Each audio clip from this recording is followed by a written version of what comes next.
Ya habla usted de la megafarmacia de López Obrador, ya hablé de la megafarmacia de López Obrador. A ver, la historia es la siguiente, para quienes no están en México. En México nunca ha habido un abasto 100% de todos los medicamentos que son necesarios en la sanidad pública. México necesita una sanidad pública potente y financiada al 100% por el Estado, porque si no, no hay medicina. La medicina privada es viable solamente para las personas que tienen una situación económica enormemente desahogada, pero enormemente desahogada. Los demás dependen, siempre en México han dependido de la seguridad social, si son trabajadores cuyos patrones pagan su seguridad social, por lo tanto tienen derecho a la medicina de la seguridad social, o del Instituto de Seguridad Social de los Trabajadores del Estado, o de la sanidad pública, de la sanidad para los que no pagan sanidad, para los que no pagan el seguro social. Ha habido varios intentos de establecer mecanismos de salud pública amplios que cubran a la mayor parte de la población. El último importante fue el Seguro Popular, que se creó hace 10 años más o menos. Y siempre ha habido un problema de abasto de medicamentos. Pero el problema de abasto de medicamentos en México se agudizó porque el presidente de la República, Andrés Manuel López Obrador, decidió que las 3 empresas que fundamentalmente hacían la distribución de medicamentos en todo el país eran corruptos que estaban beneficiándose, sacando dinero, abusando del dinero público y eran parte de la mafia del poder y de todos los enemigos del país, y por lo tanto se les quitó la distribución de los medicamentos.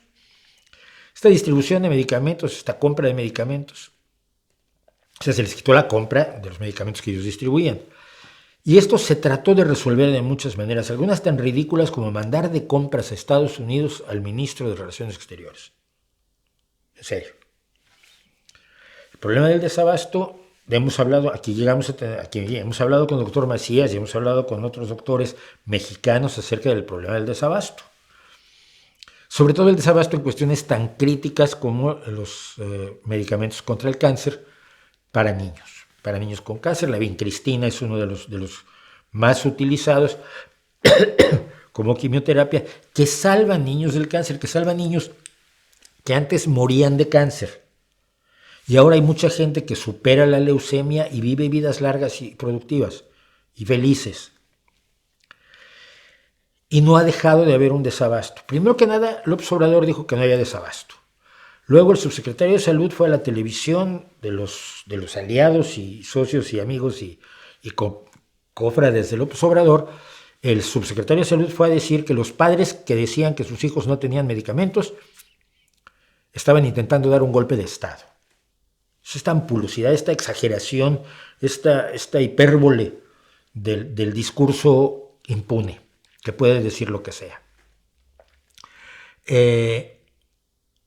Entonces, se negó varias veces que hubiera desabasto, se afirmó varias veces que ya se había resuelto el desabasto, que no existía, en la contradicción permanente en la que ha vivido el gobierno de Andrés Manuel López Obrador. Su última ocurrencia fue crear un almacén hipergigantesco, que se inaugura el día de mañana, que va a contener todos los medicamentos del mundo y a partir del cual se va a distribuir a todo México todos los medicamentos que se necesitan.